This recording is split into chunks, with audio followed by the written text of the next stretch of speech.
Friends, సూర్యకాంతి లేకపోయినా మన ఇంటికి కావాల్సిన కరెంటు ఫ్రీగా వస్తే ఎలా ఉంటుంది? మనం ఇప్పటి వరకు అనుకున్నది ఏంటంటే ఫ్రీ కరెంట్ కావాలంటే సూర్యకాంతి ఉండాలి, అదే సోలార్ ప్యానల్స్ కి. కానీ 2024లో భారత్ ఎలాంటి టెక్నాలజీ ఇన్వెంట్ చేసిందంటే ఇప్పుడు మన ఇంటి పైన పెట్టుకునే పరికరంతో 24 గంటలు ఫ్రీ కరెంట్ వస్తుంది. అవును, ఇది నిజం. ఇండియన్ మార్కెట్ లో అండ్ ప్రపంచ మార్కెట్ లో ఒక స్పెషల్ ఇన్నోవేషన్ అడుగుపెట్టింది. ఇది చూడ్డానికి ప్లాస్టిక్ తో చేసిన పువ్వులా కనిపిస్తుంది, కానీ ఒక పవర్ ప్లాంట్ లాగా పనిచేస్తుంది. ఇది సోలార్ ప్యానెల్ కాదు, అలాగని పాతకాలపు విండ్ టర్బైన్ కాదు. ఇదొక ఇంజనీరింగ్ మార్వెల్ అని చెప్పాలి. దీన్ని చూసి అమెరికా, చైనా శాస్త్రవేత్తలు కూడా ఆశ్చర్యపోతున్నారు. అసలు ఈ టెక్నాలజీ ఏంటి? గాలిని ఒడిసిపట్టి మన ఇంటికి కరెంటును ఎలా అందిస్తుందో ఈ వీడియోలో డీటెయిల్ గా తెలుసుకుందాం. కానీ వీడియోలోకి వెళ్లే ముందు మన ఇంజనీర్స్ దేనికి తక్కువ కాదు అనుకుంటే వీడియోకి లైక్ కొట్టి జై హింద్ అని కామెంట్ చేయండి. ఫ్రెండ్స్, మనం ఇకపై సూర్యరశ్మిపై మాత్రమే ఆధారపడవలసిన అవసరం లేని సమయం ఆసన్నమైంది. గత దశాబ్ద కాలంగా సౌర ఫలకాలను చివరి ప్రయత్నంగా భావించాం, కానీ వాటికి గణనీయమైన పరిమితి ఉందని మనందరికీ తెలుసు.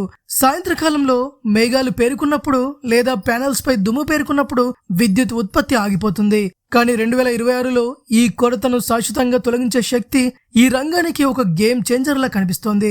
గాలిని సంగ్రహించి విద్యుత్తును ఉత్పత్తి చేసే ఫ్లవర్ టర్బైన్లు ఇప్పుడు రంగంలోకి ప్రవేశించాయి. ఈ సాంకేతికత పగలు లేదా రాత్రి, తుఫాను లేదా వెలుతురైనా నిరంతరం పనిచేస్తుంది. మన విద్యుత్ డిమాండ్ పెరుగుతున్నందున ఈ మార్పు మనకు అవసరం. ముఖ్యంగా పగటిపూట ఛార్జింగ్ మాత్రమే సరిపోదు, అవి తులిప్ పువ్వులను పోలి ఉంటాయి. కాబట్టి వాటికి ఫ్లవర్ టర్బైన్లు అని పేరు పెట్టారు. ఫస్ట్ టైం చూస్తే అవి యంత్రాలని మీరు అస్సలు అనుకోరు, బదులుగా అవే ఆధునిక కళ లేదా అలంకరణలా కనిపిస్తాయి. కానీ వాటందం వెనుక అద్భుతమైన ఇంజనీరింగ్ ఉంది.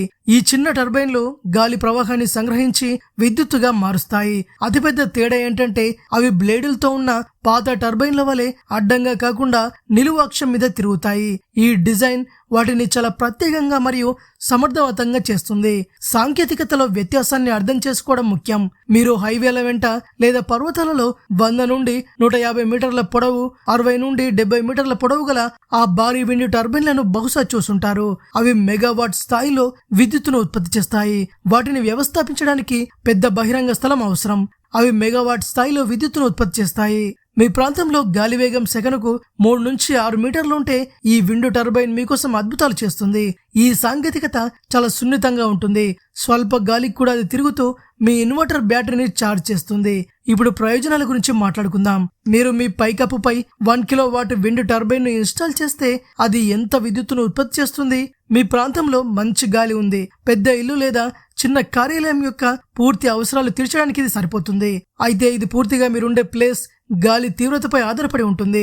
నగరాల్లో విండ్ టర్బైన్లను పెట్టకుండా ఉండడానికి అతిపెద్ద కారణం శబ్దం. పాత టర్బైన్లు చాలా శబ్దం చేస్తాయి. అవి పనిచేసేటప్పుడు కంపనాలను ఉత్పత్తి చేస్తాయి. అయితే ఈ ఫ్లవర్ టర్బైన్ల యొక్క గొప్ప ప్రయోజనం ఏంటంటే అవి పూర్తిగా శబ్దం లేనివి. అవి ప్రత్యేక బేరింగ్లు మరియు ఏరోడైనమిక్ బ్లేడ్లను కలిగి ఉంటాయి. అవి గాలిని కత్తిరించడం కంటే దాని గుండా ప్రవహిస్తాయి. అవి 5-6 మీటర్ల ఎత్తు మాత్రమే ఉంటాయి. కాబట్టి వాటిని పెద్ద పెద్ద బిల్డింగ్స్ పైన లేదా చిన్న ప్రాంతాల్లో కూడా ఏర్పాటు చేసుకోవచ్చు. పర్యావరణవేత్తలకు ఇది మరో శుభవార్త. గాలి టర్బైన్లు తరచుగా పక్షులకు ప్రమాదకరంగా భావించేవారు, ఎందుకంటే వేగంగా తిరిగే బ్లేడ్లు పక్షులకు కనిపించవు. దానివల్ల ఆ పక్షులు ఈ బ్లేడ్లకు వచ్చి కొట్టుకొని చనిపోతాయి. అయితే ఈ పూల టర్బైన్ డిజైన్ పక్షులకు అనుకూలంగా ఉంటుంది. దీని గుండ్రని ఆకారం నునుపుగా ఉంటుంది, దాని అంచులు కూడా నునుపుగా ఉంటాయి. కాబట్టి పక్షులు దీన్ని ఒక ఘన వస్తువుగా గ్రహిస్తాయి. వీటికి ఢీకొట్టే ఛాన్సే ఉండదు. ఇంకా దాని బలం చాలా బలంగా ఉంటుంది. ఇక పెద్ద టర్బైన్లు చాలా బలంగా వీస్తాయి. దానివల్ల పక్షులకు ఎక్కువ హాని కలుగుతుంది. అది ప్రభావాలను తట్టుకోగలదు. ఇంకా ఇది గంటకు 200 కిలోమీటర్ల వరకు గాలులను సులభంగా తట్టుకోగలదు. తుఫాన్లో కూడా ఇది సురక్షితంగా ఉంటుంది. ఈ సాంకేతికత యొక్క అత్యంత ఆసక్తికరమైన మరియు వినూత్నమైన అంశం బొకే ప్రభావం. సాధారణంగా గాలి టర్బైన్లు ఒకదానికొకటి గాలిని నిరోధించకుండా చాలా దూరంలో ఉంచాలి. కానీ ఈ పూల టర్బైన్ల విషయంలో దీనికి విరుద్ధంగా ఉంది. మీరు వాటిని ఒక పుష్పగుచ్చంలాగా దగ్గరగా ఉంచితే అవి మరింత బాగా పనిచేస్తాయి. పక్కనే ఉన్న టర్బైన్ గాలిని మళ్లిస్తుంది, తద్వారా ఇతర టర్బైన్ వేగం పెరుగుతుంది. అంటే ఎక్కువ పువ్వులుంటే ఎక్కువ విద్యుత్తు మనకు ఉత్పత్తి అవుతుంది. ఈ సాంకేతికత ద్వారా తక్కువ స్థలంలో ఎక్కువ కరెంట్ను ఉత్పత్తి చేయవచ్చు. 2026లో విద్యుత్ మార్కెట్ను మార్చే మాస్టర్ స్ట్రోక్ ఇది. ఒక హైబ్రిడ్ వ్యవస్థ. ఇప్పుడు ప్రజలు సౌరశక్తిని లేదా గాలిని మాత్రమే ఇన్స్టాల్ చేయడం కాదు, ఇప్పుడు ప్రజలు ఈ రెండింటిని కలిసి ఇన్స్టాల్ చేస్తున్నారు. దీన్ని ఏకో రూఫ్ ఎనర్జీ హబ్ అని పిలుస్తున్నారు. పగటిపూట సూర్యుడు ప్రకాశించినప్పుడు సౌర ఫలకాలు విద్యుత్తును ఉత్పత్తి చేస్తాయి, మరియు సాయంత్రం సూర్యుడు అస్తమించినప్పుడు లేదా వర్షాకాలంలో మేఘాలు గుమిగూడినప్పుడు బలమైన గాలులు ఈ టర్బైన్లను తిప్పుతాయి.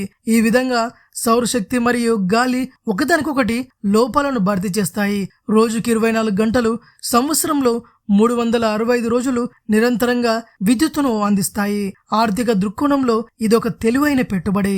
వీటి జీవితకాలం సుమారు 20 సంవత్సరాలు లేదా అంతకంటే ఎక్కువ. కరెంటు బిల్లు తగ్గించుకోవాలనుకునే వాళ్ళు ఈ పద్ధతిని ఫాలో అవడం బెటర్. ఆర్థిక దృక్కోణంలో ఇది తెలివైన పెట్టుబడి. మరి ఈ పూల టర్బైన్ల గురించి మీ అభిప్రాయం ఏంటో కింద కామెంట్ చేయండి. ఇలాంటి మరిన్ని ఇంట్రెస్టింగ్ వీడియోస్ కోసం తెలుగు బ్రెయిన్ ఛానల్ ని సబ్స్క్రైబ్ చేసుకోండి.